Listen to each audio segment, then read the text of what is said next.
केशवं रामनारायणं कृष्णदामोदरं वासुदेवं। भक्ति और मर्यादा का बिगड़ता स्वरूप, लंबी जटाएं और भस्म रमाए बैठे ये अवधूत,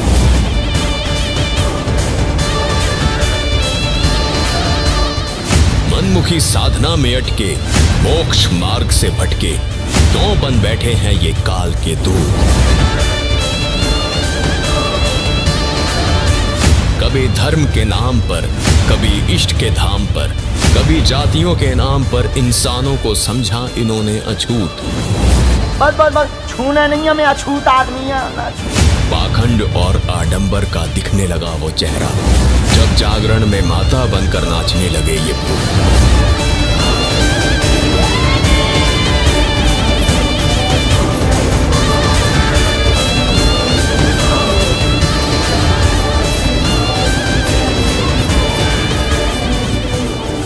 कौन है वो अविनाशी प्रभु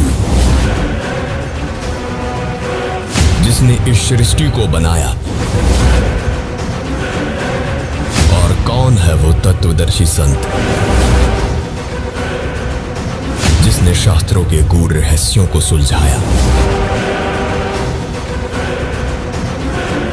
तुलसीदास कृत रामचरितमानस सारे राज खोलेगी। क्या है सनातन धर्म, क्या है आदि सनातन धर्म, किन साधनाओं ने इंसान को भटकाया, और किस साधना से मिटेगा भ्रम। आस्था का समंदर लेने लगा हिलोरे, विश्वास की नदियों में आने लगा उफान। सत्य सनातन धर्म कैसे हो प्रतिष्ठित, बताएगा भविष्य मालिका पुराण। आज उठेगा उन रहस्यों से पर्दा जिससे हर श्रद्धालु था अनजान। किन साधनाओं से मिलेगा मोक्ष, किन साधनाओं से लगेगा दोष। जानिए आखिर क्या है असली गीता का ज्ञान। ना ये धर्म है ना ही सत्कर्म है, ये है सनातन में साधनाएं मनमुखी।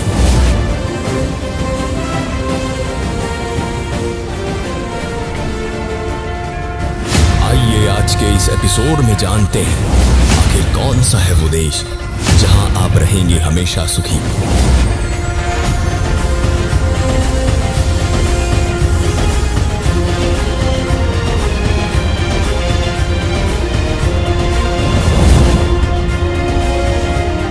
चलिए शुरू करते हैं सनातनी पूजा के पतन की कहानी, संत रामपाल जी महाराज की जुबानी।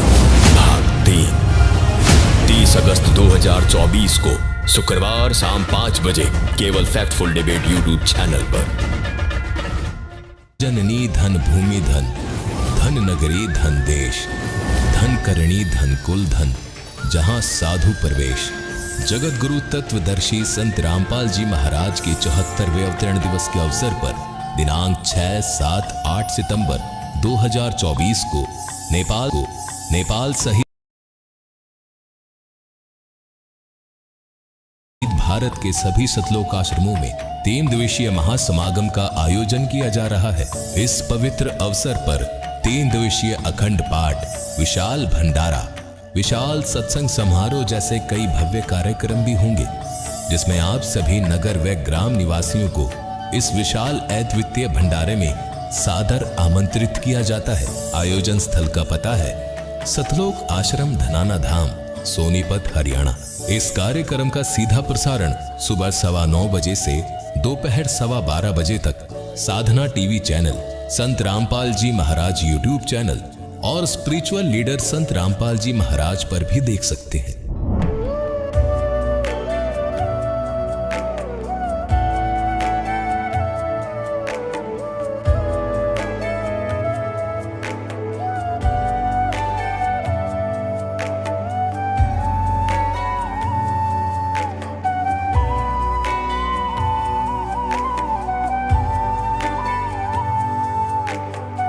पूर्ण परमात्मा पाप कर्म दंड को भी काट सकता है। अभी तक जिस भी संत व महापुरुष से मिले उन्होंने यही बताया कि पाप कर्म फल भोगने से ही समाप्त होगा। वो प्रभु कौन है जो पाप कर्म को काट देता है, वो काल के बंधन से छुड़वा देता है। उसका क्या नाम है, पूजा की विधि क्या है? कृपया अवश्य सुनिए जगत गुरु तत्वदर्शी संत रामपाल जी महाराज के अमृत वचन। सिरसपुर बादली की रहने वाली ममता जी की ये कहानी संघर्ष और चमत्कारिक बदलाव की है।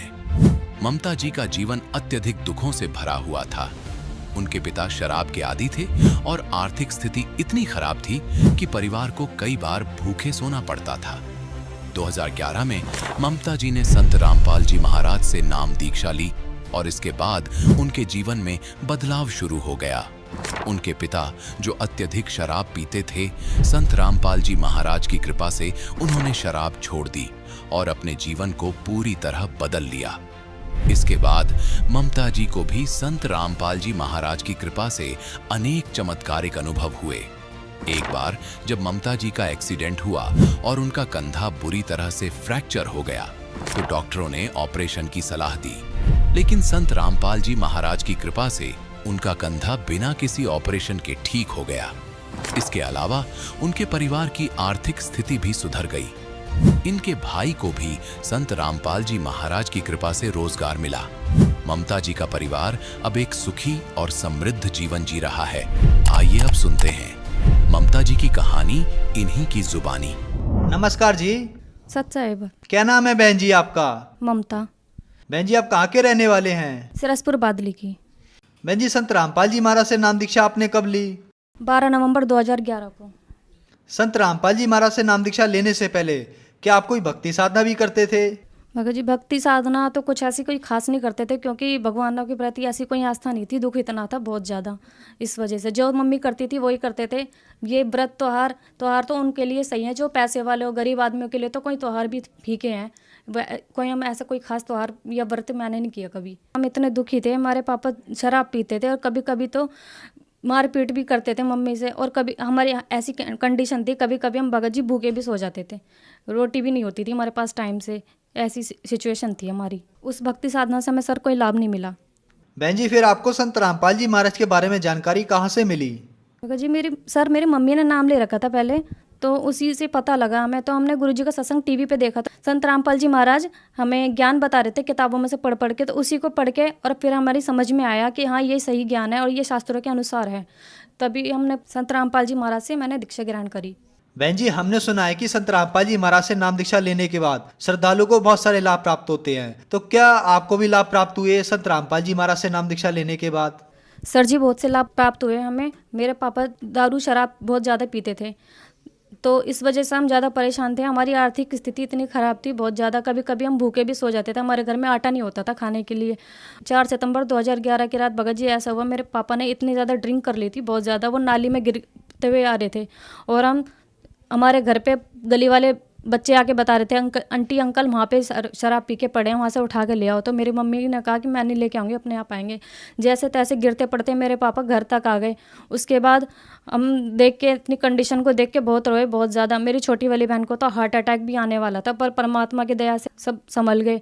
5 सितंबर 2011 की सुबह 10 बजे के टाइम एक आदमी हमारे घर के आसपास घूम रहा था, तो वो हमारे घर के आगे आके खड़ा हो गया। एक तो कंडीशन ऐसी थी और दुख भी इतना ज़्यादा हो रहा था कि मतलब ऐसा सीन देख लिया हमने रात को। तो वो सुबह आया और मेरी मम्मी से कह रहा कि आपके जो भगत जी हैं ना, वो आपके जो हस्बैंड है वो ज़्यादा पी लेते हैं। तो मेरी मम्मी ने गुस्से में आके बोला कि मतलब आपके पैसों से पिए क्या उन्होंने दारू? तो कहने लगे नहीं मेरे पैसों से तो नहीं पी, लेकिन ये सही बात नहीं है। और सर उस आदमी को हम जानते भी नहीं थे, वो तो संत रामपाल जी महाराज जी ही आए थे उस आदमी के रूप में। तो उन्होंने बोला कि आपने तो चाय की भी नहीं पूछी।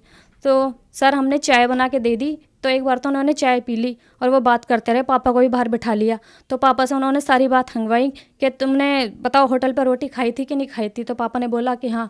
और जब हमने पूछा था रात को, तो उन्होंने कहा कि नहीं मैंने रोटी नहीं खाई है, मैं भूखा हूँ।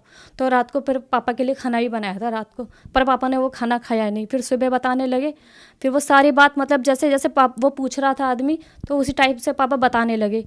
फिर संत रामपाल जी महाराज के रूप में जो वो आदमी आया था वो बोला कि आप ये मत सोचना कि ये औरत अकेली, अगर आप आगे आगे से ठेके पे जाओगे, अगर आगे से ठेके पे गए तो मैं तुम्हारे साथ आऊँगा और घर पे आके बताऊँगा। तो फिर पापा को उसने बाहर जाके कुछ समझाया, बाहर अकेले में ले जाके कुछ समझाया। उसके बाद फिर पापा घर पे आ गए। उस दिन से भगत जी हमारा दिन ही बदल गया। पापा रोज़ ज्ञान गंगा पढ़ते और 10 सितंबर 2011 को पापा ने संत रामपाल जी महाराज से सतलोक आश्रम बरवाला में नाम दीक्षा ग्रहण कर ली। फिर पापा ने शराब छोड़ दी। संत रामपाल जी महाराज की शरण में जब सतलोक आश्रम बरवाला गए तो संत रामपाल जी महाराज ने आशीर्वाद देते हुए कहा कि अब आप ठेके पर मत जाना। ताज्जुब की बात है कि मतलब कि मेरे पापा को और गुरुजी बोल रहे, संत रामपाल जी महाराज बोल रहे कि ठेके पर मत जाना भगत जी। जब पापा ने घर पे आके बताया तो हमारे रोम रोम खड़े हो गए थे। उस टाइम मैंने नाम नहीं लिया था, मैंने 12 नवंबर 2011 को नाम लिया। तो उस दिन से हमें लगा कि हाँ परमात्मा है और हमारे दिन बदल जाएंगे। उस दिन के बाद फिर 12 नवंबर 2011 को मैंने भी संत रामपाल जी महाराज की शरण ग्रहण करी सतलोक आश्रम बरवाला में। सर भक्ति करते करते हम एक दिन कहीं जा रहे थे तो रास्ते में बस में मेरा एक्सीडेंट हो गया, मेरे और मेरी सिस्टर का। बस पलट गई और एक्सीडेंट हो गया। तो एक्सीडेंट में सर मेरा ये जो कूल्हा है ना ये फ्रैक्चर हो गया था। और ये सांपले की बात है, सांपला से सीधे पीजीआई रोहतक एम्बुलेंस में हमें ले जाया गया। एम्बुलेंस में ले जाने के बाद हालत इतनी ख़राब थी कि मेरा सारा हाथ ये ख़राब था, इसमें कांच घुसे पड़े थे। ये हाथ में यहाँ पे टाँके आए हुए हैं और इतनी ज़्यादा कंडीशन ख़राब थी, सांस जल्दी जल्दी चल रही थी। ऐसा लग रहा था कि आज शायद दम टूट ही जाएगा। इतना भयानक मंजर उस टाइम हमने देखा था। उसके बाद कोई आदमी पीछे से हम अपनी गाड़ी में डाल के और कुछ और आदमियों को डाल के एम्बुलेंस में ले गए। उसके बाद पीजीआई रोहतक में ले गए। उन्होंने हमारा ट्रीटमेंट करा और मेरा एक्सरा करा। उन्होंने कहा कि ये तो इसका तो फ्रैक्चर है, ये तो पता नहीं कब ठीक होगी। और ये सुन के मतलब डॉक्टर आपस में बात कर रहे थे तो ये सुन के मतलब मैं रो पड़ी कि भगवान ये क्या हो गया, हम कैसे। एक तो मेरी मम्मी, हम तो इतने परेशान हैं, मतलब हमारी कंडीशन थोड़ी ऐसी थी उस टाइम भी। पर उसके बाद संत रामपाल जी महाराज ने ऐसी दया करी कि ट्रीटमेंट करके उन्होंने मेरे को घर भेज दिया। घर भेजने के बाद अगले दिन फिर मेरी मम्मी जब सेटिस्फाई नहीं हुई कि पीजीआई रोहतक में पता नहीं डॉक्टर ने कैसे देखा होगा, तो फिर मुझे राम मनोहर लोहिया में ले गए दिल्ली में। तो वहाँ डॉक्टरों ने देखा तो डॉक्टर ने कहा कि भाई इसको, तो उन्होंने भी एक्सरा करा और यहाँ पे थोड़ा ट्रीटमेंट करा। मेरे यहाँ पे कांच घुस रहे थे हाथ में, वो कांच वाँच निकाल के उसके बाद उन्होंने ट्रीटमेंट दे के मुझे घर भेज दिया कि 3 हफ्ते बाद आना। 3 हफ्ते होने वाले थे तो सर मैं इतनी परेशान हो गई थी। एक दिन मैं खुद ही उठ के बेड पे बैठ गई। मैं कहा जो होगा देखा जाएगा, परमात्मा करेंगे। संत रामपाल जी महाराज की नाम लेके मैं उठ गई। एक दिन तो उठ गई सर, तो मैं उठ के मेरे को इतनी ज़ोर से चक्कर आए और चक्कर आके मैं गिरने वाली थी। मेरे पापा ने पकड़ लिया मुझे और उठा के फिर बेड पे लिटा दिया। फिर अगले दिन फिर मैंने ये ऐसी कोशिश करी कि मैं खुद ही उठूँगी। तो 3 हफ्ते पूरे भी नहीं हुए थे, मैं खुद ही उठ के और हॉस्पिटल खुद चल कर गई थी। तो जब मैं डॉक्टर के पास, मेरा नंबर आया राम मनोहर लोहिया में, तो डॉक्टर ने वो रिपोर्ट देखी और कहा कि पेशेंट कहाँ है। तो मैं सामने खड़ी थी, मेरी मम्मी भी थी साथ में, तो कह रहे पेशेंट ही है। तो मेरी तरफ देख के कह रहा कि ये पेशेंट है। मैंने कहा हाँ। कह रहे कि आपके कूल्हे में प्रॉब्लम थी ना। मैंने कहा। कह रहे आप ठीक चल पा रहे हो। मैंने कहा। तो उसने मेरे को चला के भी देखा तो मैं चली। तो कहने लगे, फिर वो आपस में 2 डॉक्टर बात करने लगे कि पता नहीं कैसे ठीक हो गई। फिर मैं कहा ये तो संत रामपाल जी महाराज की दया है। तो उन्होंने फिर दवाई लिख के दे दी। कह रहे कोई नहीं, कुछ दिनों बाद फिर दिखा लेना। संत रामपाल जी महाराज ने मुझे ठीक कर दिया, मुझे जाने की ज़रूरत नहीं पड़ी हॉस्पिटल। और सर वो दिन है और आज का दिन है, आज तक मुझे कोई प्रॉब्लम नहीं हुई मेरे कूल्हे में, ना पता लगता कि मैं मतलब कोई प्रॉब्लम है। सर एक बात और मैं भूल गई सर, जब मेरा एक्सीडेंट हुआ था तो गर्मी का टाइम था। मेरी कमर जो ना बेड पे 3 दिन परेशान हो गई। तो मेरी मम्मी ने जैसे तैसे करके मेरे मामा को 10,000 रुपये दिए कि भैया इन्वर्टर लगा देना, घर पे बच्चा परेशान हो रहा है। मेरी एक सिस्टर थी, उसके कंधे में भी चोट आई थी उस टाइम। तो मैं इतने परेशान हो गई थी और मैं तो बेड पे लेटे लेटे इतनी परेशान हो गई, गर्मी भी बिल्कुल सहन नहीं हो रही थी मेरे पे। तो उसके बाद मेरी मम्मी ने 10,000 रुपये दिए मेरे मामा को। तो मेरे मामा लेके चले गए कि शाम तक इन्वर्टर आ जाएगा, इन्वर्टर लगा देंगे। तो रास्ते में ही सर वो 10,000 रुपये मेरे मामा के गिर गए। तो मेरे मामा ने फ़ोन कर दिया था रास्ते में से कि ऐसे ऐसे बात हो गई है और मैं अपने घर जा रहा हूँ, कुछ चीज़ चाज बेच के और मैं तेरे पैसे पूरे करके और तेरा इन्वर्टर लगा के दे दूँगा शाम को। तो मम्मी ने कहा कोई बात नहीं भैया, परमात्मा अपने आप करेंगे जो करना होगा। फिर भी हमने परमात्मा में छोड़ा भगत जी। हमने कभी अपने मन में ये भी नहीं लाया कि मेरे 10,000 रुपये खो गए। हमने कहा कोई बात नहीं, परमात्मा हमारी कौन सी आपत्ति टाल रहा है पता नहीं। उसके बाद सर मेरा भाई ट्यूशन चला गया, रास्ते में उसके टीचर मिला। उसने बोला कि आज ऐसे ऐसे बात है कि पड़ोस वाले आदमी को 10,000 रुपये मिले पर्स में। तो उसने बोला कि भैया मेरे मामा के 10,000 रुपये गिर गए थे, वो इन्वर्टर लेने के लिए जा रहे थे, ऐसे ऐसे मेरी बहन का एक्सीडेंट हो गया है। तो कहने लगे कैसा पर्स है, उसने कहा कि ब्लैक कलर का पर्स है। तो उसने दिखाया पड़ोस वाले ने कि ऐसी ये पर्स है, और उसने कहा कि ये मेरा मामा है। तो कह रहे अपने मामा को बुला ले। तो कुछ देर पीछे मेरे मामा जी आ जाते हैं। तो मेरे मामा जी ने बता दिया कि मेरे पर्स में इतने इतने पैसे हैं और इतने इतने मतलब चीज़ें। तो वो सारी बता दी, कह रहा हाँ आप सच बता रहे। तो वो 10,000 रुपये संत रामपाल जी महाराज की दया से मिल गए। नहीं तो भगत जी सर कोई भी आज पैसे देने वाला नहीं था। आज के ज़माने में सब इतने लालची हैं कि कोई पैसे बताने वाला है भी नहीं जो बताता। और सर उसके बाद यह लाभ हुआ कि संत रामपाल जी महाराज की शरण में आके 16 अक्टूबर सन 2016 को मेरी शादी हो गई, जिसमें ना कोई दहेज लिया गया, ना कोई बात लिया गया, बिल्कुल ना एक पैसे का लेन देन हुआ। उसके बाद में सर मेरे भगत जी मेरे हस्बैंड उनके पेट में दर्द हो गया। तो डॉक्टरों को दिखाया तो उन्होंने अपेंडिक्स की प्रॉब्लम बताई और बोला कि ऑपरेशन होगा। पर परमात्मा पे भरोसा था सर हमको। उसके बाद हमने गुरुजी संत रामपाल जी महाराज के पास प्रार्थना लगाई और बोला कि गुरुजी परमात्मा ऐसे ऐसे बात है। तो संत रामपाल जी महाराज ने बोला कि ऑपरेशन नहीं करवाना बेटा, ऐसे ही ठीक हो जाएगा। सर वो दिन है और आज का दिन है। संत रामपाल जी महाराज की कृपा से मेरे हस्बैंड बिल्कुल ठीक है। सर मेरी डिलीवरी भी बिल्कुल नॉर्मल ही हो गई, नहीं तो मेरे को ये टेंशन रहती थी कि मेरा ऑपरेशन ना हो। संत रामपाल जी महाराज की दया से मेरी 1 साल की बेटी भी है।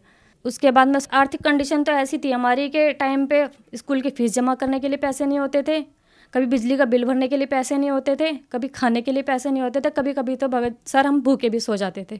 ऐसे भी टाइम हमने देखा है।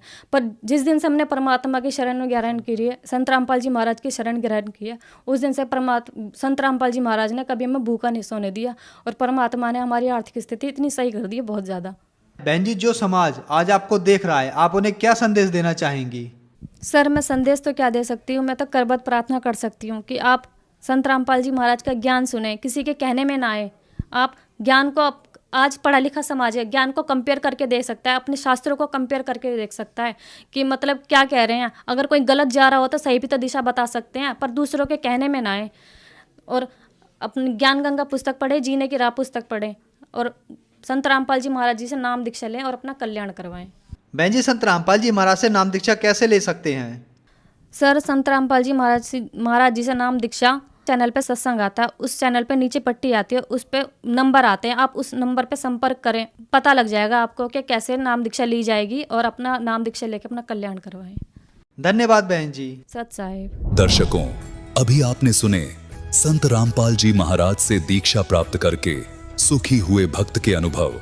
अब देखिए जगत गुरु तत्वदर्शी संत रामपाल जी महाराज के मंगल प्रवचन। तो पुण्यात्माओं, इस गोल्डन चांस को अब चूक मत जाना। दास बार बार आपको सतर्क कर रहा है, ये दाव लगा आपका। कहते हैं आगे गए ना बावड़े, रहते भी सब जा, और बिन साहिब की बंदगी कहीं ठोड़ ठिकाना ना। जैसे मोती ओस का ऐसी तेरी आव। और गरीबदास कहते हैं महाराज जी, गरीबदास कर बंदगी भाई बोहर नहीं ऐसा दाव। ये दाव है आपका, एक मौका लग गया है असंख्य जन्मों के उपरांत। और पुण्यात्मा समझदार व्यक्ति, परमात्मा ने पहले शिक्षा दी है, इसे कुछ चतुरता ही है, इस चतुरता का ही दुरुपयोग ना करके सदुपयोग करें। आज इतने इंटेलिजेंट है मानव, कोई एडवोकेट बना है, कोई जज बना है, कोई इंजीनियरिंग कर रहा है, कोई डॉक्टर बन गया है, और कंप्यूटर तक की खोज कर ली। तो परमात्मा ने आपको ये माइंड दिया है, और हमारा उद्देश्य क्या है, इस पर भी थोड़ा सा ध्यान दो। आज आपने बालक पढ़ा दिया, बेटा या बेटी, अच्छी पोस्ट मिल गई। एक बता रहा था मेरा रिश्तेदार का, वो भी अच्छी पोस्ट थी उसकी, उसका पुत्र एसडीएम सेलेक्ट हो गया, ब्याह की तैयारी थी, और वो अपने मित्रों को इनवाइट करने के लिए जा रहा था, दुर्घटना होगी। नई कार खरीद रखी थी, दुर्घटना में वह कार भी गई, इकलौता पुत्र भी गया। अपने आत्माओं, आप बहुत गहराई से सोचो। तो दास बार बार आपको ये आपके ऊपर से जो मैल हटा रहा है, आपकी बुद्धि इतनी दब चुकी है, इसको इतना ज्ञान देकर मुश्किल से उबारा जाता है। और इस ज्ञान को आधार बना कर कदम रखो इस भक्ति के मार्ग में, तब आप सफल हो पाओगे। प्रसंग चल रहा था कि ओसा प्यास न भाग ही, जब तक दसे नहीं आब। तो कम से कम पूरे 24 घंटे में से आप 2 और 3 घंटे भी भगवान के लिए दे दोगे ना, आपका काम बना पड़ा है। पर मर्यादा में रहना, मर्यादा से बाहर नहीं होना। अब देखो पुण्यात्माओं, ये दूसरे संत भी परमात्मा की वाणी को पढ़कर जैसा उनकी बुद्धि ने काम कराया, कुछ थोड़े बहुत मिलते जुलते से ज्ञान को बताते रहे। वो भी कहते हैं 2.5 घंटे भक्ति करो, जैसे 24 घंटे हैं दिन रात में, तो 10% समय भी मालिक में ला दें तो 2.5 घंटे बन गए, यानी 2 घंटे 40 मिनट ला लो। तो कहने का भाव ये है कि इतना समय आप इस सत्य भक्ति पर दोगे तो उसका फल मिलेगा, और इतना ही समय आप अन्य संतों के कहने से उनके द्वारा बताए गए मार्ग में लगाते तो वो व्यर्थ था, वो व्यर्थ था।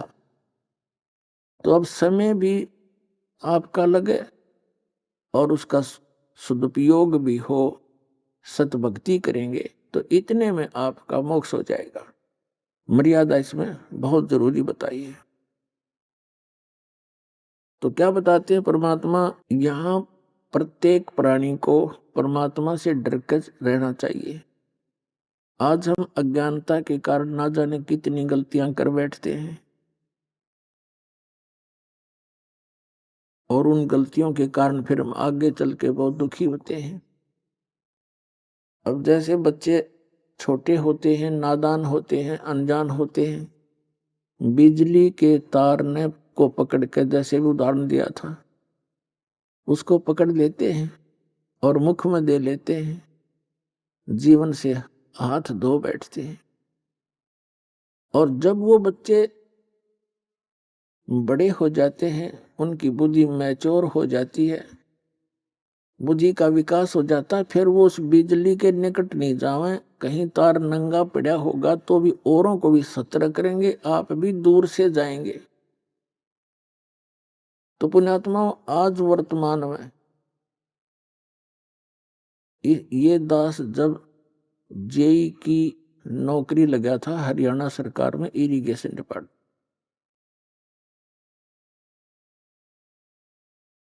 सन 1977 में, उस समय पूरे विभाग में एक आधे अधिकारी के ऊपर उंगली टेका करती कि वो रिश्वत लेता है, और सब हॉनेस्ट होते थे। और जब दास ने सन 1995 में इस भक्ति मार्ग पर लगा, गुरुदेव के आदेश से नाम दीक्षा देने लगा, समय का अभाव हुआ। 1995 में 18 वर्ष सर्विस करके रिजाइन कर दिया, सर्विस छोड़ दी। तो उस समय 18 वर्ष के अंदर इतनी गिरावट आ गई थी कि एक आधे अफसर पर उंगली टिका करती कि वो रिश्वत नहीं लेता, बाकी सारे डूब लिए। तो कितनी स्पीड से गिरावट होगी हमारी। इस काल ने यू नाश करना था, हमारे अंतःकरण में मलिनता भरनी थी, माया की दौड़, इसको विकास मानते हैं। क्या विकास मानते हैं कि पश्चिमी देशों ने, अमेरिका, इंग्लैंड, जर्मनी, जापान आदि ने बड़ा विकास कर लिया। क्या विकास कर लिया? परमाणु बम बना लिए, अपनी सात का विकास कर लिया, अपने नाश का विकास कर लिया। फिर कंप्यूटर बना लिए, मोबाइल बना दिए, बड़ी अच्छी बात है। अब पुणात्माओं, यदि भक्ति नहीं है, भगवान राज्य नहीं है, प्रसन्न नहीं है, और 2 वर्ष वर्षा ना करे परमात्मा, इनकी यह विज्ञान भी, इनका विकास भी धरा धराया रह जाएगा सारा। इनमें कोई बैठनी है ना पावे, टक्कर मार कर मर जा जनता। इन आपदाओं से बचने के लिए, और यहां तो सुख हो ही नहीं सकता। एक तरफ से कोई विकास होगा, दूसरी तरफ से और दुख पैदा हो जाता है। अब दूसरी बात, जैसे भारतवर्ष के अंदर, जैसे पहले भारतवर्ष पराधीन होने के कारण विकास नहीं कर सका, लेकिन विकास नहीं हुआ तो आत्मा का नाश भी नहीं हुआ था इतना जितना स्वतंत्र होने के बाद हो गया। पहले अपना नेक नीति से रहा करते थे, भगवान से डरते थे। अब बद फैल गणे फैल गए हमारे। तो कहने का भाव ये है कि अब भी भारतवर्ष के अंदर अभी इंसानियत भी जीवित है, बड़े छोटे की थोड़ी बहुत मर्यादा भी जीवित है, और निर्लज्जता भी बहुत कम है। उसकी कहीं कहीं आग लगी दिखाई देती है, जैसे गुड़गांव जैसे शहर में इसको विकास मानने लग गया आजकल। लड़कियां अर्धनग्न घूमती हैं, ये खाक विकास है? पता नहीं किसी किसी पजामी पहन के अंडे कार्टून बन के, तो ये विकास है? तो पुण्यात्मा, आत्मा के नाश को हमने विकास मान लिया। विकास अब शुरू होगा। हम परमात्मा की शरण में रहेंगे, भक्ति करेंगे, और परमात्मा हमारे को अनेक आपदाओं से बचाएगा।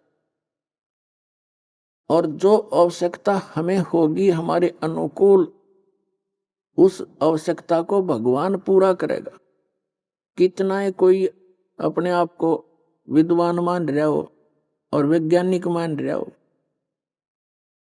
और उसके सामने कोई आपत्ति आ जाती है तो कोई विकल्प नहीं उसके पास, और हम उस परमपिता की आड़ में चलेंगे, शरण में रहेंगे, तो हमारे ऊपर कोई ऐसी आपत्ति आओगी तो परमात्मा आपको नारा दिखाओगा कि भगवान ऐसे काम करता है। तो पुण्यात्माओं, हमने भगवान पर आश्रित होना है।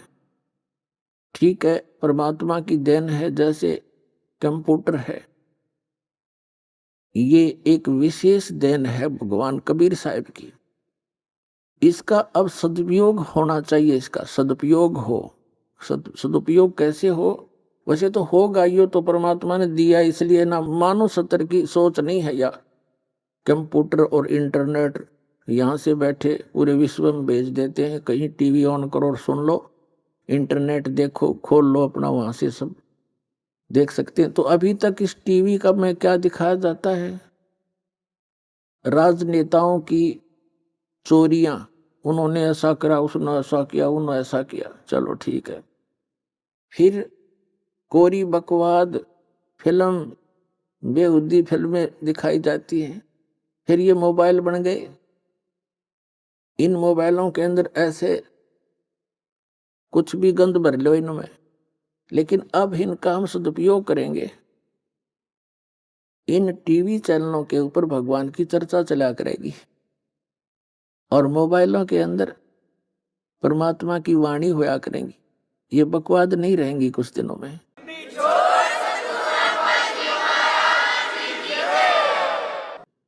क्योंकि ये करके छक लिए। अब जैसे एक बार ये दास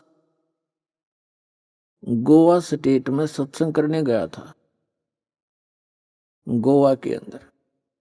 वहां 5 दिन का सत्संग किया, और वो कुदरती उस समुद्र के किनारे ही 5-7 एकड़ यानी 1800 फुट की दूरी पर एक मैदान था, वहां सत्संग किया। फिर वहां घूमने चले गए उस समुद्र का किनारा देखने के लिए साथ में ही। तो वहां क्या देखा? वहां पर ये विदेशी पर्यटक आए हुए, बहन बेटियां एक लंगोट में पड़ी वहां पर, और वो उनके पति भी वहां पर ऐसे ही।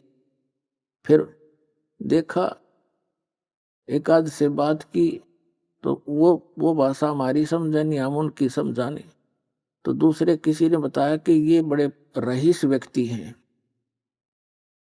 बड़ी फैक्ट्री है इनकी वहां। कोई इटली से आया था, कोई इंग्लैंड से आए थे। और यहाँ किस लिए आए? मैंने पूछा फिर यहाँ के क्या कर रहे हैं? ये रेत में लेट रहे। कि ये कहते हैं यहाँ जो आनंद है वो कहीं नहीं है। फिर उन कोठिया शर्मा मारोगे जब रेत में आनंद आता है। फूट गई बात। तो पुण्यात्माओं, हमारे परमात्मा ने जो हमें रहने की विधि बताई थी, एक अपनी लीला की थी, उस जैसा आनंद नहीं। उस आनंद को हम पुनः स्थापित करेंगे। अब यहाँ वैसे आनंद नहीं है, लेकिन हल्के दुख हल्का हो जा, थोड़ा सा कम हो जा, हम उसने आनंद मानते हैं। तो वो भी इस परमात्मा की रजा से आपको होगा। वो कैसे होगा? जैसे एक अंग्रेजी में कहावत थी, simple living and high thinking. तो सिंपल लिविंग पाना पड़ेगा अपन, इन बकवादा में नहीं। हम देखा देखी दूसरों को देखकर हम अपना फैशन बनाते हैं, और जब हम इस फैशन से छकलेंगे, हम आना वहीं पड़ेगा, कपड़े पहनने पड़ेंगे। नंगे थे कुत्ते बन का अपन अंडा करेंगे, कुतिया अपने कहिए ये एक लंगोट बांधे पड़ी बकवास करे व्यक्ति भी। तो कहने का भाव यह है, मनुष्य का जो जीवन दिया है परमात्मा ने, उसको मनुष्य की तरह ही जिए हम। पशु पक्षियों की तरह इस जीवन को व्यर्थ ना करें। तो क्या बताते हैं परमात्मा? मन तू पावेगा अपना किया रे, भोगेगा अपना किया रे। मन तू पावेगा अपना किया रे, भोगेगा अपना किया रे।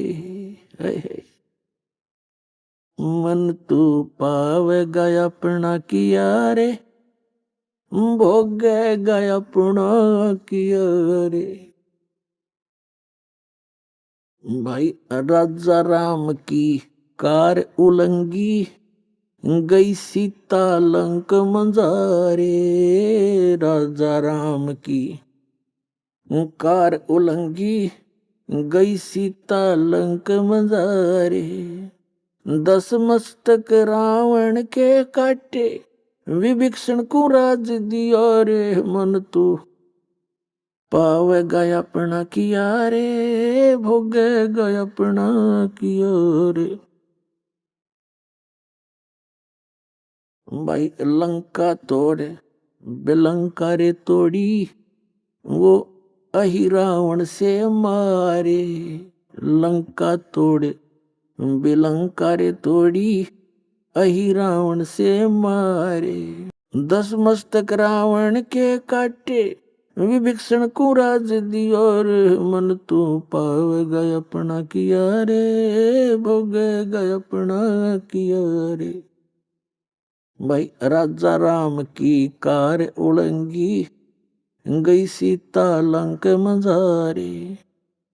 सेतु बंधा जब सेना उतरी, वो चढ़ गए पद्म 18। मन तू पावेगा अपना किया रे, भोगेगा अपना किया रे। भाई लंका तोड़े बेलंका रे तोड़ी, अहि रावण से मारे। 10 मस्तक रावण के काटे, विभीषण को राज दिया रे। मन तू पावेगा अपना किया रे, भोगेगा अपना किया रे। भाई प्रहलाद पैज परवान करी है, धर नर सिंह अवतारे। प्रहलाद पैज परवान करी है, धर नर सिंह अवतारे। दीन दयाल दया कर उतरे, एरना कुश उदर विदारे। मन तू पावेगा अपना किया रे, भोगेगा अपना किया रे। हा हु बंदे होते, वो तोलत हैं बलबारे। हा हा हु बंदे होते तौलत हैं बल भारे। गज और गराह बने भव सागर 10 सेंस अधिकारे। मन तू पावे गया अपना किया रे भोगे गया अपना किया रे। भाई श्वास घटो बलहीन भयो जद खेच लियो मजदारे। श्वास घटो बलहीन भयो जब खेच लिया मजदारे। अर्ध नाम रसना से टेरा सुमरत है रंकारे। मन तू पावे गया अपना किया रे भोगे गया अपना किया रे।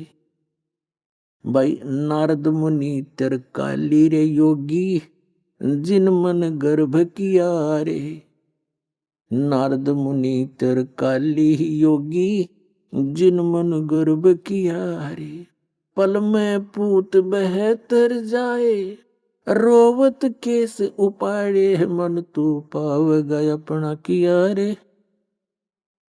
भोग गया अपना किया रे।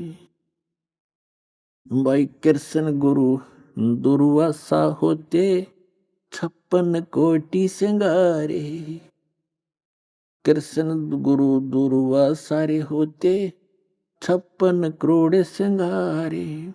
अम्बरीश के चले अपूठे वो दुर्वासा से हारे। मन तू पावे गया अपना किया रे भोगे गया अपना किया रे। भाई दुर्योधन और दुशासन को द्रौपदी चीर उतारे। दुर्योधन और दुशासन को द्रौपदी चीर उतारे।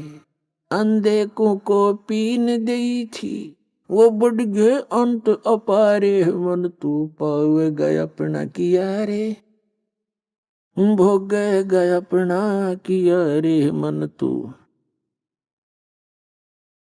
भाई भीष्म पिता और द्रोणाचार्य ये कर्ण से बाणों मारे। भीष्म पिता और द्रोणाचार्य कर्ण से बाणों मारे।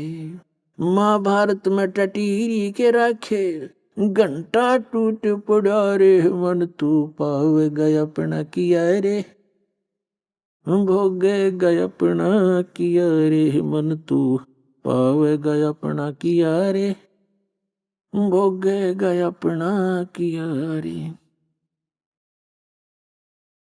भाई 33 करोड़ 33 कोटि यज्ञ में आए वो 88 सारे।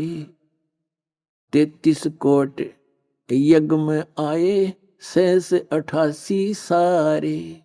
12 कोट वेद के वक्ता वहां सुपच का शंख बजा रे। मन तू पाव गया अपना किया रे भोगे गया अपना किया रे। मन तू पाव गया अपना किया रे भोगे गया अपना किया रे। भाई चमरा कनक जनेऊ काढ़ा वो व्यपरत पंडित सब हारे। भाई चमरा कनक जनेऊ काढ़ा विप्र पंडित सब हारे। जुल्हे के घर बालद आई जिसके केसों से बन जा रे। मन तू पाव गए अपना किया रे भोगे गए अपना किया रे। मीराबाई को मारन लगे जहर का प्याला प्यारे। मीराबाई को मारन लगे जहर का प्याला प्यारे। पीवत ही अमृत हो गया सर्द ही और। मन तू पावे गया अपना किया रे भोगे गया अपना किया रे। मन तू भोगे गया अपना किया रे। भाई कंस के सीचा नौर खपावण उन जीते मल अखाड़े। भाई कंस के सीचान और खपावन जीतन मल अखाड़े। कृष्ण को तो यश दिया है ये कबीर ने कारज सारे, मन तू पावे गया अपना किया रे, भोगे गया अपना किया रे, मन तू पावे गया अपना किया रे, भोगे गया अपना किया रे। भाई शंखों कृष्ण करें खवासी, धन तू सृजन हारे। ये शंखों कृष्ण करे चाकरी, धन तू सृजन हारे। दास गरीब करे को सरवर, ऐसा शीस हमारे, मन तू पावे गया अपना किया रे, भोगे गया अपना किया रे, मन तू पावे गया अपना किया रे, भोगे गया अपना किया रे। पुणात्मा परमपिता परमात्मा कबीर परमेश्वर जी ये सभी ब्रह्मांडों के रचनहार हैं, ये सर्वशक्तिमान हैं। श्रीमद् भगवद गीता अध्याय नंबर 15 के श्लोक नंबर 1 में 1 से और 4 में 16 और 17 में स्पष्ट किया है कि संसार रूपी वृक्ष है, जिसकी ऊपर को जड़ है, नीचे को तीनों गुण रूपी शाखा है। और जो संत इस पूरे वृक्ष के विभागों को अलग अलग डिफाइन कर दे, परिभाषित कर दे, बता दे, उसको जानता है मूल सहित, स वेदवित, वो वेद के तात्पर्य को जानने वाला, अर्थात वो तत्वदर्शी संत है। तत्वदर्शी संत की प्राप्ति के उपरांत परमेश्वर के उस परम पद की खोज करनी चाहिए, जहां जाने के बाद साधक कभी लौटकर संसार में जन्म मृत्यु में नहीं आता। तो परमेश्वर ने 600 वर्ष पहले भगवान खुद आए थे, कबीर परमात्मा, वो अमर पुरुष, सत्य पुरुष। कबीर जी सत्य पुरुष है। उन्होंने अपने द्वारा रची हुई सृष्टि को, और सभी सदग्रंथ उन्हीं की देन है, जिस सत्र का जिसने चेष्टा की है। तो उस परमात्मा ने बताया था अक्षर पुरुष एक पेड़ है, ये सरपुरुष जिसको ज्योत निरंजन काल कहते हैं, जो 21 ब्रह्मांड का स्वामी है, श्री ब्रह्मा, श्री विष्णु, श्री शिव जी के पिताजी है। अक्षर पुरुष एक पेड़ है, जैसे जमीन से बाहर जो पोर्शन दिखाई देता है, तुरंत बाद जमीन के तुरंत बाहर वो तना, वो तो अक्षर पुरुष समझो।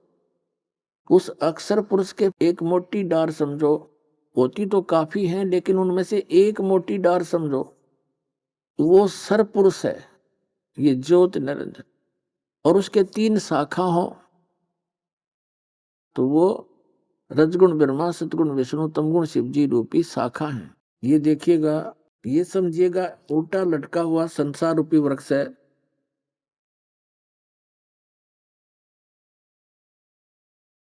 ये जो जमीन से बाहर दिखाई देता है, इसको पेड़ बोलते हैं, पेड़, वृक्ष।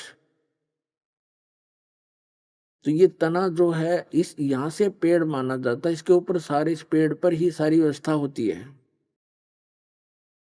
अक्षर पुरुष परमात्मा ने बताया, अक्षर पुरुष एक पेड़ है, निरंजन सरपुरुष वा की डार, और तीनों देवा शाखा हैं, ये पात रूप संसार। रजगुण ब्रह्मा, सतगुण विष्णु, तमगुण शिव जी रूपी शाखाएं हैं ये, और हम आप जी यहाँ पात रूप संसार। और ये जड़ कौन है? ये जड़ कौन है? ये हो परम अक्षर ब्रह्म, पूर्ण ब्रह्म। ये संसार रूपी वृक्ष की मूल है। और गीता अध्याय नंबर 15 के श्लोक 1 से 4 में 16-17 में इसी के विषय में जानकारी दी गई है कि जो संत इसको जड़ से लेकर और सभी टहनी शाखाओं तक बता दे, मूल सहित जानता है, स वेदवित, वो तत्वदर्शी संत है। तो परमात्मा स्वयं आते हैं उस ज्ञान का प्रचार करने के लिए, यथार्थ ज्ञान बताने के लिए। तो जब परमात्मा आए तो उन्होंने ये ज्ञान बताया। कबीर अक्सर पुरुष एक पेड़ है, निरंजन कहो सरपुरुष कहो वाकी डार, और तीनों देवा शाखा हैं ये पात रूप संसार। और जड़ वो प्रोक्ष हैं, वो गुप्त हैं। उस जड़ की जानकारी देने के लिए दास भेज रखे हैं कि जड़ कौन है, मूल कौन है संसार का।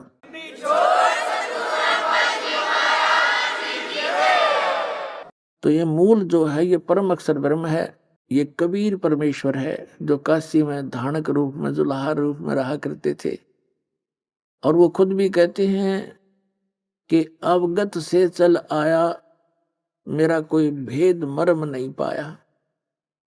मात पिता मेरे कुछ नाही, ना मेरे गरदासी, और जुल्हे का सुत आन कहाया, जगत करे मेरी आसी। परमात्मा कहते हैं ना मेरे कोई माता पिता है, मेरा जन्म नहीं हुआ, ना मेरे कोई स्त्री, और जुल्हे का सुत आन कहाया। यह जनता मेरी हंसी करे, दानक है, जुलाया है, पर समय आने पर पता चलेगा मैं कौन हूं।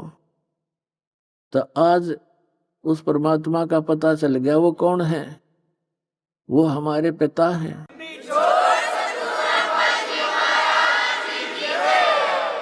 तो इसमें बताया है गीता अध्याय नंबर 15 के श्लोक 16-17 में 3 पुरुष बताए, एक सरपुरुष एक अक्षर पुरुष।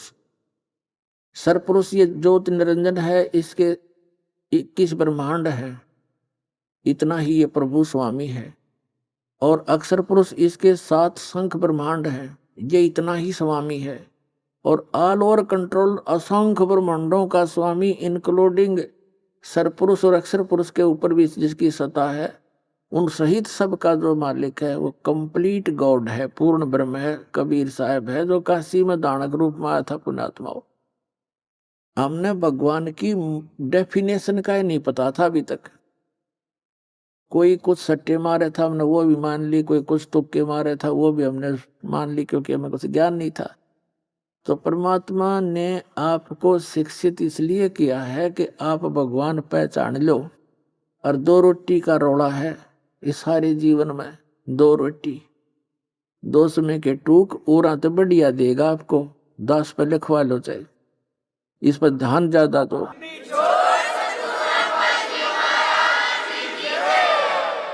लेकिन हमने भक्तों की तरह रहना पड़ेगा, बकवादियों की तरह नहीं। एक ऐसा समाज तैयार करना चाहता है ये दास कि दुनिया नु देखे कि भगत हो तो ऐसे हो, हमारी बेटे ऐसे नेक हो, बेटियां नेक हो। अभी आपने सुने संत रामपाल जी महाराज के मंगल प्रवचन। आइए अब सुनते हैं संत रामपाल जी महाराज जी से नाम दीक्षा लेकर सतभक्ति करके अद्भुत लाभ प्राप्त करने वाले अनुयायियों के विचार। दर्शकों, कहते हैं कि जब तक सच्चे ज्ञान की रोशनी से जीवन प्रकाशित नहीं होता, तब तक व्यक्ति को कर्मों की सख्त मार और कठिनाइयों का सामना करना पड़ता है। शास्त्र विरुद्ध साधनाओं के चलते लोग दुख और परेशानियों में घिर जाते हैं और वास्तविक शांति की खोज में दर दर भटकते हैं। ऐसी ही पीड़ा का अनुभव दिल्ली की ममता जी ने भी किया। पारंपरिक भक्ति और पूजा पाठ के बावजूद इन्हें न तो सुकून मिला और न ही मानसिक शांति मिली। पारिवारिक कलह, पति की नशे की आदतें, खराब सेहत और आर्थिक तंगी ने उनके जीवन को और भी मुश्किल बना दिया।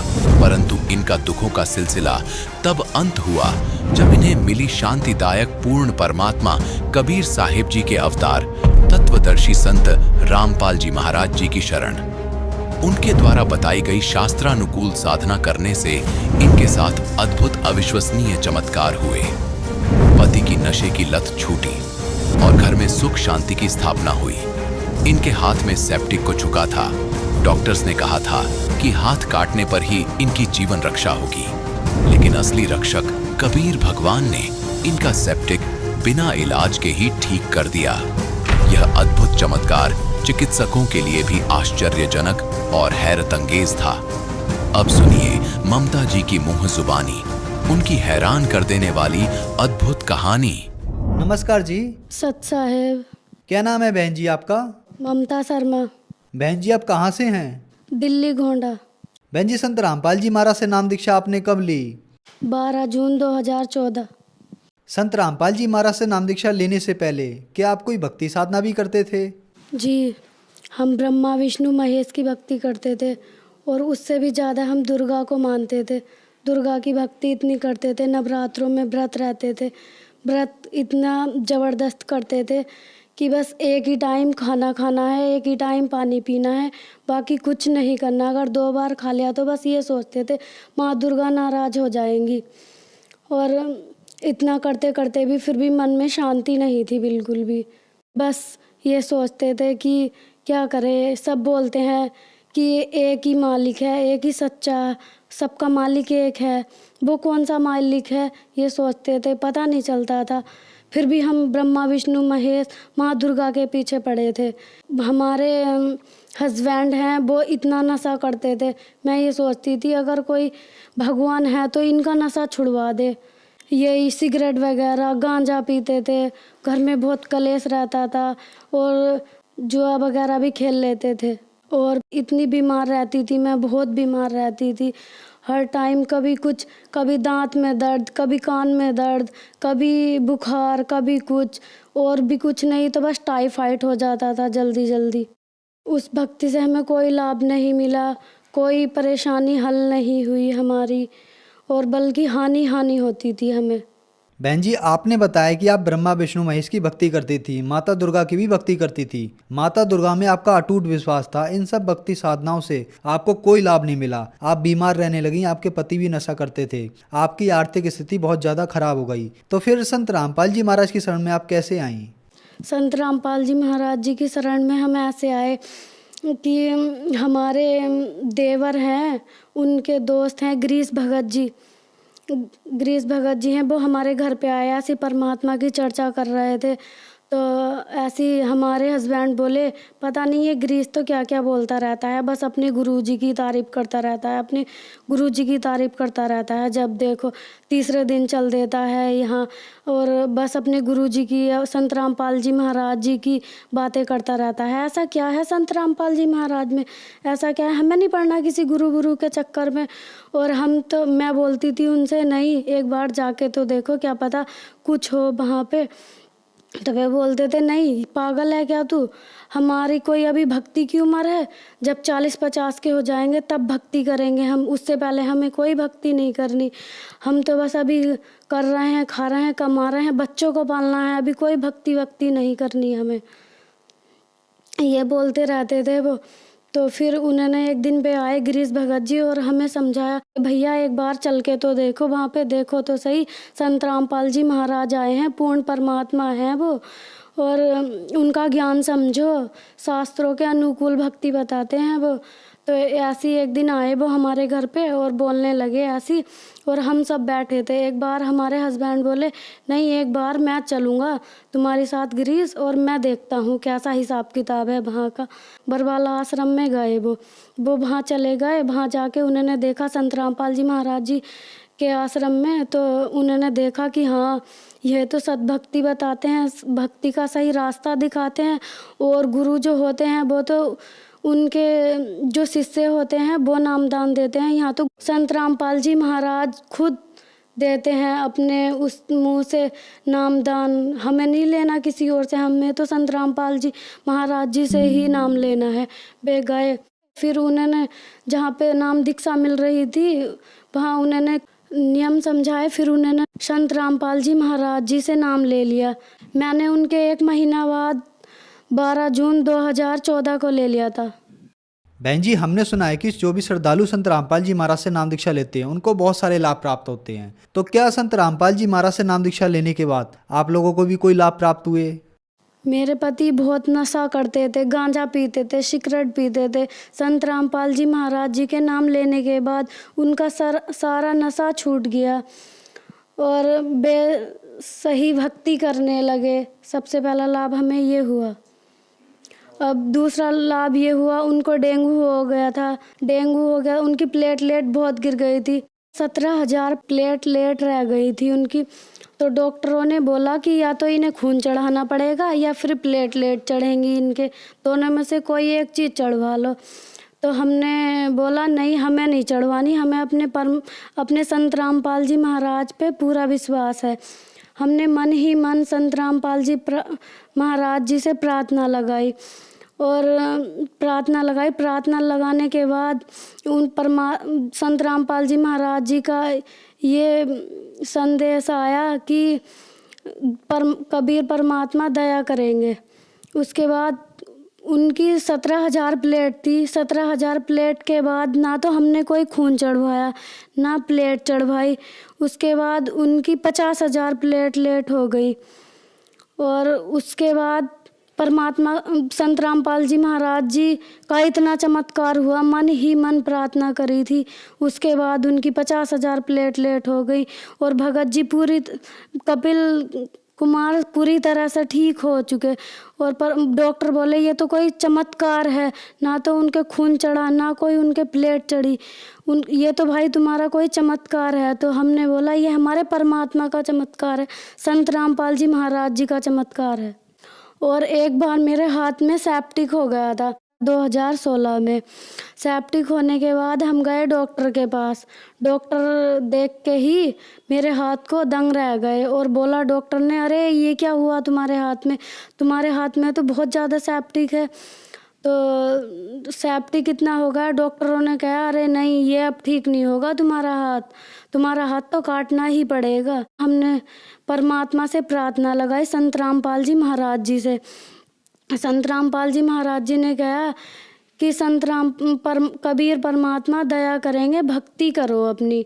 तो उसके बाद मेरे हाथ में इतना आराम आ गया संत रामपाल जी की दया से कि मेरा हाथ सही होता ही चला गया, फिर एकदम सही हो गया। बल्कि हमारे डॉक्टर तो यूँ कह रहे थे कि तुम्हारा हाथ तो काटना ही पड़ेगा, इतना ज़्यादा सेप्टिक हो गया है तुम्हारे हाथ में, इसे कोई बचाने वाला नहीं है। हमने बहुत केसेस देखे हैं ऐसे कि सेप्टिक हो जाता है और फिर ठीक नहीं होता। इतना हो गया था कि यहाँ से इसे काटना पड़ता और ये उंगली भी मेरी चलती नहीं थी, बिल्कुल जाम हो गया था हाथ। संत रामपाल जी महाराज जी से इतना लाभ हुआ हमें। एक बार हमारे हस्बैंड और हम कहीं जा रहे थे और मेरा एक बच्चा है, उसका शीनू नाम है, और वो बीच में बैठा था, मैं पीछे, वो चला रहे थे। तो एक मोड़ पे मोटरसाइकिल फिसल गई। उसके बाद फिसलने के बाद हम दोनों, मेरा बच्चा और मैं, गिर गए और इतनी तेज़ गिरे कि मेरे बेटे के सर में इतना मोटा फोड़ा हो गया। और मैं सोचने लगी हाय ये क्या हो गया, अब तो पता नहीं इसको क्या होगा। मैं मन ही मन संत रामपाल जी का सुमरण करती रही, सतनाम का सुमरण करती रही। और सुमरण करते करते मैंने आँख बंद कर ली। आँख बंद करके खोली तो देखा संत रामपाल जी महाराज जी का इतना चमत्कार हुआ। मेरे बेटे को तो जरा सी खरोच तक नहीं आई और वो बिल्कुल ठीक है। और हमारे घर में आर्थिक परेशानी भी बहुत रहती थी। हमारे हस्बैंड CNG पंप जो होते हैं ना, उन पे मैनेजर हैं। उसके बाद मैनेजर होने के बाद भी घर में इतनी तंगी रहती है। ससुर जी हमारे गवर्नमेंट रिटायर्ड हैं। नाम लेने से पहले हम इतने परेशान रहते थे पैसों से, हर चीज़ से उधार लेना यहाँ वहाँ से, फिर भी हम इतना हाथ टाइट रहता था। उनकी गवर्नमेंट जॉब है कि बस पूछो मत, ले दे के खर्चा चलाते थे। और आज संत रामपाल जी महाराज जी की इतनी दया हुई है हमारे ऊपर। 2 मकान हैं हमारे, गाड़ी भी है हमारे, यहाँ पे सब कुछ है। परमात्मा की इतनी दया है हमारे ऊपर। और लाभ ये है कि एक बार 2017 में मेरे बच्चेदानी में गांठ हो गई थी। मेरे 106 mm की गांठ थी। दर्द होता था मेरे बहुत। डॉक्टरों ने मेरा अल्ट्रासाउंड करवाया। अल्ट्रासाउंड करवाने के बाद कहा कि इसका तो ऑपरेशन ही होएगा, ऑपरेशन के बिना निकल ही नहीं सकती किसी भी हालत में। तो हमने कहा ऑपरेशन होएगा, अभी तो मेरा छोटा सा बच्चा है, अभी तो मेरा एक ऑपरेशन हो चुका है पहले ही, और अब दूसरा ऑपरेशन होएगा, कैसे करूँगी मैं, इतनी सी उम्र है मेरी छोटी सी। तो डॉक्टरों ने कहा कि देख लो ऑपरेशन तो होना पक्का है इसमें। तो हमने कहा नहीं, ऑपरेशन नहीं करवाना, हमें अपने परमात्मा पे पूरा विश्वास है। हमने संत रामपाल जी महाराज जी से प्रार्थना लगाई और प्रार्थना लगाने के बाद संत रामपाल जी महाराज जी ने कहा सही भक्ति करो बच्चे, सही भक्ति करो। उसके बाद हम भक्ति करते रहे और डॉक्टरों को दिखाया, ऐसी नॉर्मल सी ऐसी एक छोटी सी शीशी दे दी थी उन्होंने पीने की देसी दवाई, उससे ही ठीक हो गई। और संत रामपाल जी महाराज जी का इतना बड़ा चमत्कार हुआ। दूसरे डॉक्टरों को दिखाया तो उसने कहा 106 mm की गांठ थी। डॉक्टरों ने कहा ये कैसा चमत्कार है, हम नहीं मान सकते इसे, तुम दोबारा अल्ट्रासाउंड करवाओ। दोबारा अल्ट्रासाउंड करवाया तो उसमें मेरी रिपोर्ट बिल्कुल एकदम नॉर्मल आई। और रिपोर्ट भी ऐसी है, हमारे यहाँ यमुना विहार में बैठते हैं डॉक्टर सोमानी, जो कोई उनकी रिपोर्ट नकार नहीं सकता। और 106 mm की गांठ थी, वो संत रामपाल जी महाराज जी के भक्ति करने से ही बिना ऑपरेशन के 106 mm की गांठ बिल्कुल सही हो गई हमारी। और उसके बाद मेरा दूसरा बेटा भी हुआ, जबकि डॉक्टर यूँ कह रहे थे कि गांठ घुलने के बाद इतना बड़ा चमत्कार है कि बच्चा तो हो ही नहीं सकता। डॉक्टर बार बार पूछ रहे थे हमसे कि तुमने चेक करा है प्रेग्नेंट हो या नहीं। हमने कहा हाँ हमने चेक कराया। फिर डॉक्टर ने अपनी तसल्ली के लिए अपना रिपोर्ट करी, तब कहा अरे ये तो बहुत बड़ा चमत्कार है, ऐसा तो हो ही नहीं सकता, 106 mm की गांठ ऐसे घुल जाए, ऐसा नहीं हो सकता, बिना ऑपरेशन के ठीक हो ही नहीं सकती। तो हमने कहा कि संत रामपाल जी महाराज जी की सच्ची भक्ति करने से तो सब कुछ हो सकता है। जो मुर्दे को जिंदा कर सकते हैं वो एक गांठ को नहीं घोल सकते। गांठ तो बहुत नॉर्मल सी चीज़ है, ये तो सुख ऐसे ही मिल जाते हैं उनकी भक्ति करने से, संत रामपाल जी महाराज जी की। और मेरा दूसरा बेटा भी हुआ, वो आज 1.5 साल का है और दोनों बेटे मेरे सही हैं, एकदम स्वस्थ हैं। संत रामपाल जी महाराज जी की कृपा से आज हमारा परिवार बहुत सुखी है। सब हमारी जॉइंट फैमिली है, सब एक दूसरे से मिल के रहते हैं, भक्ति करते हैं और परमात्मा की, संत रामपाल जी महाराज जी की चर्चा करते हैं। बहन जी, संत रामपाल जी महाराज से नाम दीक्षा लेने के बाद आपको बहुत अद्भुत चमत्कार हुए, तो जो श्रद्धालु आज आपको देख रहे हैं आप उन्हें क्या संदेश देना चाहेंगी? संदेश तो क्या, बस मैं अपने भाई बहनों से प्रार्थना करना चाहूँगी कि वो संत रामपाल जी महाराज जी का ज्ञान समझें और उनसे नाम दीक्षा लें और अपना मोक्ष कराएं। धन्यवाद जी। सत साहिब।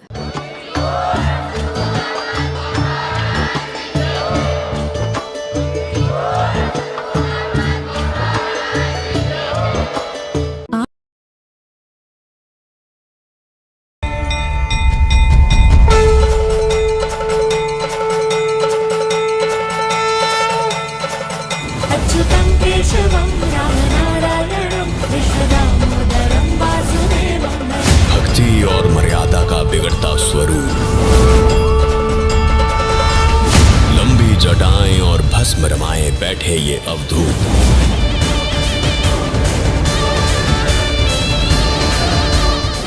मनमुखी साधना में अटके मोक्ष मार्ग से भटके क्यों बन बैठे हैं ये काल के दूत। कभी धर्म के नाम पर, कभी इष्ट के धाम पर, कभी जातियों के नाम पर इंसानों को समझा इन्होंने अछूत। बस छूना नहीं है, मैं अछूत आदमी है। पाखंड और आडंबर का दिखने लगा वो चेहरा जब जागरण में माता बनकर नाचने लगे ये भूत।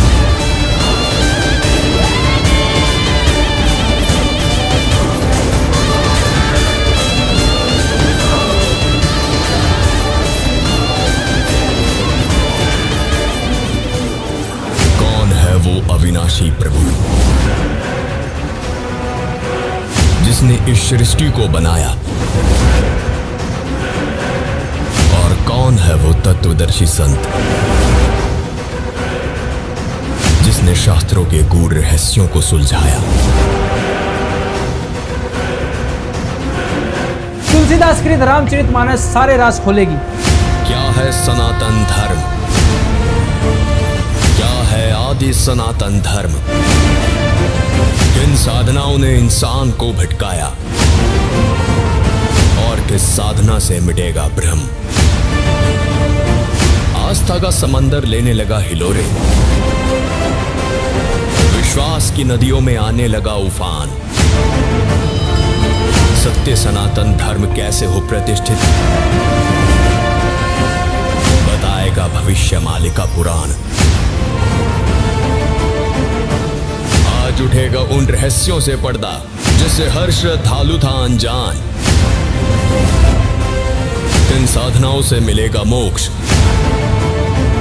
किन साधनाओं से लगेगा दोष, जानिए आखिर क्या है असली गीता का ज्ञान।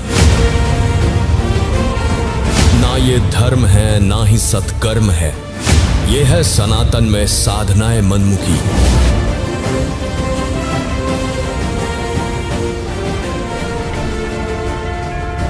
आइए आज के इस एपिसोड में जानते हैं आखिर कौन सा है वो देश जहां आप रहेंगे हमेशा सुखी।